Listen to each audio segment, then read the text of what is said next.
Donc il n'a pas les moyens de réduire l'endettement de façon indolore, voilà, comme on faisait avant.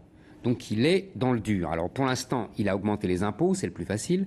Ensuite, les dépenses, les rares dépenses qu'il a réduites, c'est le régalien, l'armée, la gendarmerie, les sous-préfectures, enfin bon. Et maintenant, il est en face des vrais choix, puisque qui seront d'ailleurs peut-être catastrophiques, parce que normalement, les économistes vous apprennent qu'il ne faut pas réduire les dépenses publiques en période de récession, hein, c'est toujours le syndrome du plan Laval de 31, qui a été une catastrophe.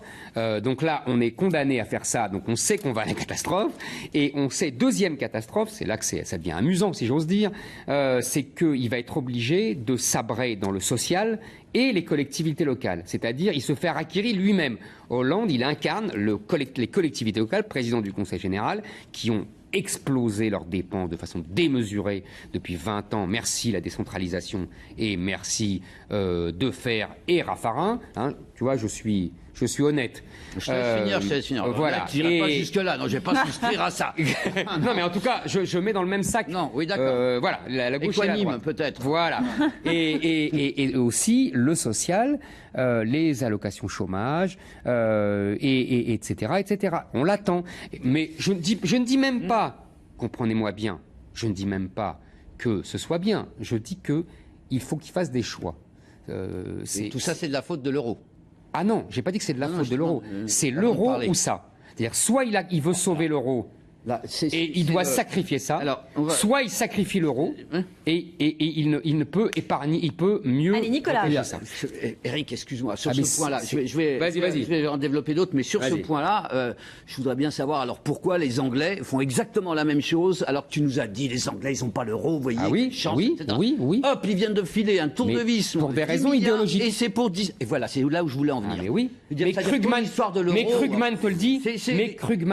C'est l'histoire de l'idéologie. Paul Krugman, le prix Nobel, te dit, il a discuté avec Cameron, il lui a expliqué ce que je viens de dire, puisque j'ai beaucoup lu Krugman et que c'est très intéressant, qui est un keynésien de stricte obédience. Il lui a expliqué qu'on ne coupait pas les dépenses publiques en période de croissance et qu'il pouvait, lui, contrairement à l'euro, arroser avec la Banque centrale anglaise et racheter les dettes à... Voilà. Et Cameron lui aurait répondu... Oui, mais il faut réduire le domaine de l'État. Là, on est dans l'idéologie. Mais pas pour Hollande, mon cher. Ce que je veux dire, c'est que c'est pas l'euro qui conduit mécaniquement à ça. C'est d'abord une idéologie.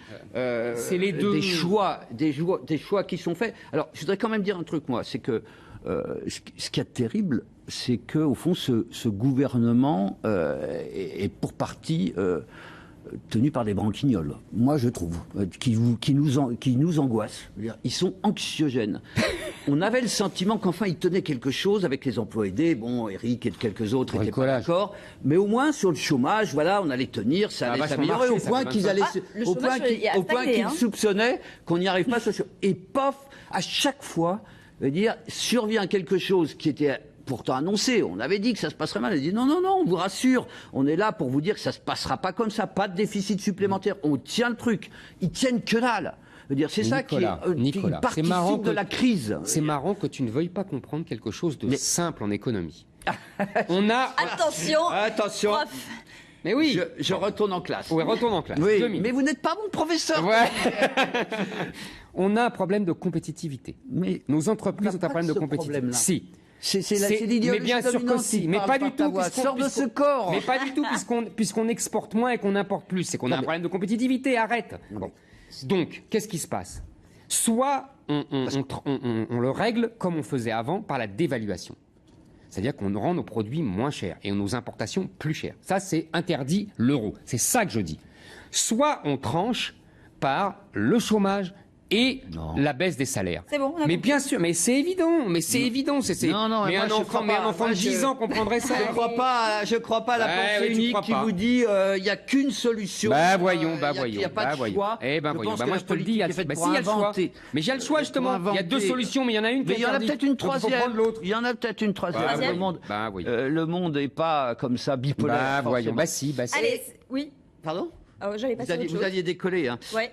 Non, mais je trouve quand même que c'est important cette histoire de pouvoir qui, au fond, renvoie chacun à sa niche et à sa protection et à à se comporter comme un hérisson, se protégeant de tout ce qui va lui tomber sur la gueule. Je veux dire, c'est insupportable ce mode de gouvernance. C'est-à-dire qu'au fond, on se replie sur ses avantages acquis parce qu'on sait qu'au fond, chaque réforme qui va être annoncée, c'est quelque chose qu'on va vous enlever. Oui, il n'y a plus d'esprit collectif. Moi, je crois que l'économie, elle est là. Je veux dire, le problème, c'est qu'on n'entraîne pas la collectivité. Il n'y a aucun projet collectif. Avant de dire, il faut se taire. Bon, donc, oui, ça y est, on s'est agité. Hop, hop.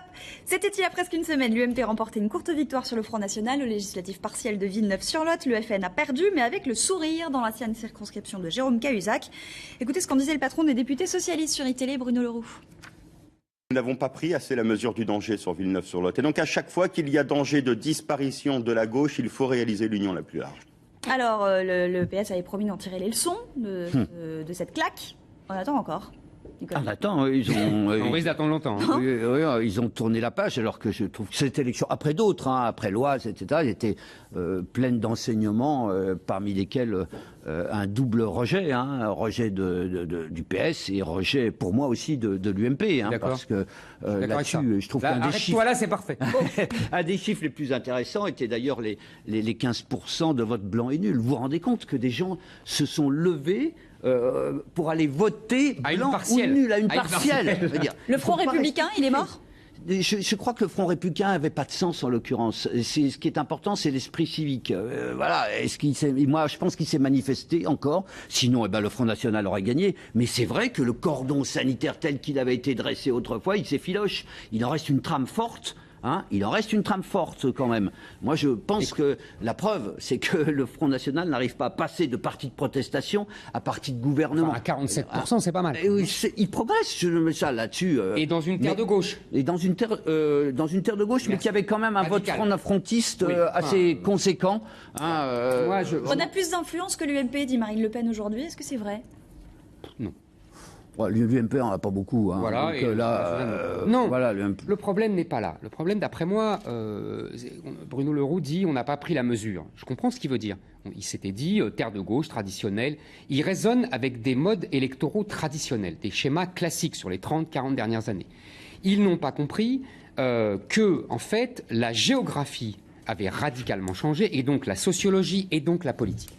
La géographie, c'est le développement du périurbain, avec tous ces gens de la petite classe moyenne, de droite comme de gauche, du privé comme de la fonction publique, qui fuient et le centre-ville, les grandes villes, je parle parce qu'ils n'ont pas les moyens, et la banlieue, parce qu'ils estiment qu'ils ne sont plus en France, que c'est réglé par le halal et compagnie, ce qu'explique très bien Gilles Kepel dans son livre 93. Donc ces gens-là, ils fuient. Donc la gauche et la droite, elle est tourneboulée par ce premier changement géographique.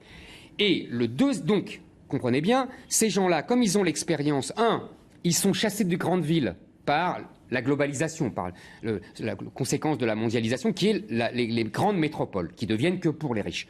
Et 2, ils sont chassés par l'immigration de la banlieue. Donc, ils ont un rapport, évidemment, à l'immigration et à la mondialisation qui n'a plus rien à voir, même s'ils sont des électeurs de gauche, petits fonctionnaires, etc., que jadis. Deuxièmement, il y a la révolution de Marine Le Pen, que Nicolas ne veut pas voir, qui en a fait depuis 1 an ou 2 un parti de gauche. C'est-à-dire que Marine Le Pen, mais oui, ça, je sais que ça te déplaît, mais Marine Le Pen a repris toute l'idéologie de Jean-Pierre Chevènement. National-social, c'est pas de gauche. Oui, c'est Jean-Pierre Chevènement. Non, c'est le général de Gaulle aussi. Xénophobe, Chevènement l'était pas. Enfin bon, vas-y. Mais attends, mais attends. Vite, Eric. Très vite. Ouais. Donc, social, étatiste, protectionniste, c'est Jean-Pierre Chevènement, c'est aujourd'hui le logiciel de Marine Le Pen. Jean-Pierre Chevènement, et c'est là que j'attendais Nicolas, il a tout à fait raison, il ne parlait pas d'immigration, pour ne pas être accusé de xénophobie par Nicolas Domenech. Le résultat, c'est qu'il a fait 5%. Parce que cet électorat veut qu'on parle d'immigration, veut qu'on dise qu'il y a trop d'immigrés, et veut qu'il y ait une vraie politique pour arrêter l'immigration. Et le lien entre les deux, ça fait la réussite du Front National aujourd'hui. Mais Nicolas Domenech ne veut pas l'entendre, et la classe politique ne veut pas l'entendre. Non, mais alors il y a plusieurs choses. D'abord, la terre, ces terres de Villeneuve-sur-Lot sont des terres d'immigration. C'est pas nouveau. C'est pas nouveau. C'est pas nouveau, c'est des terres de passage. Il y a une. Mais tu crois que c'est l'Amérique? Mais c'est des paysans depuis 1000 ans. C'est pas dit que c'était l'Amérique. Enfin, non, mais je veux dire que c'est pas. Tu as une vision de l'histoire de France, mais. C'est pas d'autres terres. C'est pas la Bretagne. Enfin, je veux dire, c'est pas les mêmes la même géographie non plus. Ensuite, le Parti socialiste était censé avoir analysé ce qu'expliquait en partie Éric, à savoir ces mutations socio-politiques. Et c'est vrai que pour beaucoup d'entre eux, ils l'ont utilisé. Et donc, une des questions, c'est pourquoi ils n'en tirent aucune leçon. Mais d'après toi, c'est-à-dire, mais parce que tu vas les traiter de xénophobes. Voilà pourquoi ils n'en tirent aucune leçon. Excuse-moi, quand ils laissent les services publics dépérir, et ça, c'est Bruxelles, dans ces régions-là, ça n'a rien à voir avec l'étranger, etc. Non, tu as raison. C'est une façon de faire vivre ou pas la société en commun et d'attention. Mais il faut les moyens pour garder les sous-préfectures. Il faut les moyens. Et donc il ne faut pas être endetté, Nicolas Domenech. Et donc il ne faut pas dilapider son argent dans le social. Il faut le répartir autrement, dilapider dans le social. On reprend la discussion d'avant. C'est pas. Ça, c'est pour la gauche, donc c'est le premier mystère. Le second, pour la droite, ce qui m'a beaucoup frappé, puisque moi j'ai eu des confidences indirectes du candidat de l'UMP, c'est qu'il a dit « Je n'avais aucun argument contre le candidat du Front National, entre les deux tours. J'étais complètement désemparé. » Ça, c'est très intéressant, parce que ça confirme ce que je dis à Éric et aux autres depuis un bout de temps. C'est que la prétendue décomplexion décomplexion, c'est un néologisme intéressant. Dont Sarkozy puis Copé, au fond, c'est le castrat de la décomplexion, quoi. Il passe son temps à nous chanter. Il faut se libérer sur l'immigration, il faut se libérer sur l'insécurité. Et pendant ce temps-là, Marine Le Pen, elle est sur le social. Je veux dire, on est complètement chez les fous là. C'est-à-dire qu'au fond, il persiste dans une impasse dans laquelle il s'est déjà enfermé, heurté, et il continue. Alors, donc, ils ont qu'à continuer comme ça, d'ailleurs. Ils sont en affrontement de ligne là-dessus, et qui les mène à la catastrophe. Je ne suis pas d'accord. J'ai déjà expliqué. Alors, on va passer à autre chose. Voilà. Ils essayent désespérément de rattraper leurs électeurs. Le Tour de France commence aujourd'hui. Oui. Avec cette question autour de l'événement. Pardon, Laurent Jalabert s'est-il dopé à l'EPO en 98 Il dit ni oui ni non, en gros. Lance Armstrong, lui, explique que l'on ne peut pas gagner le Tour de France sans se doper. Est-ce que le Tour serait toujours aussi intéressant s'il était propre ? Moi, j'ai un grand malaise avec ça parce que je vais vous dire, j'étais un enfant, c'est-à-dire j'adorais les géants du Tour, les Forçats. Ils avaient une allure extraordinaire. J'allais les voir passer, ils passaient tellement vite avec un bruit. Il faut avoir vécu ça. Et puis ça me faisait rêver. Le Tour s'arrêtait devant le général de Gaulle qui était venu voir lui en sortant de chez lui. C'était un événement. C'était l'événement de mon été, quoi. Et je me suis fermé les yeux pendant des mois, des années. Je voulais pas croire qu'ils étaient dopés. C'était pas possible pour moi. C'était mes héros d'enfance. Donc, maintenant qu'on me dise qu'ils sont tous dopés, je peux même pas, j'ai encore du mal à vouloir l'accepter. Parce qu'il y a, si vous dites que vous avez rêvé en les sachant maintenant dopés. Non, attends. Parce qu'il y a deux choses. D'après ce que j'ai compris, ce qu'on m'a expliqué, il y a dopage et dopage. Oui. Il y a le dopage de Jacques Anquetil. C'est ça. Et il y a le dopage de Armstrong. Le truc industriel, quoi. Voilà. Non, mais on est passé du stade amateur au stade. Voilà. Avant, c'était comme phostocopie, quoi. Comme Anquetil, il prenait des produits pour améliorer. Dopant, quoi. Non, Maya, non. Un petit bol de magie. Avec quoi, les produits d'antan. De potions magiques. Les meilleurs restaient les meilleurs. Le mauvais ne pouvait pas devenir le bon. Attention. Avec le PO, les trucs chimiques, industriels, etc., il n'y a plus de hiérarchie. C'est-à-dire que le canasson devient le cheval de course. C'est ça la question. Et c'est ça la vraie question que posent les spécialistes. Moi, en l'occurrence, je suis comme Nicolas, j'admirais Anquetil, j'admirais Ocaña, etc. J'étais là devant ma télé.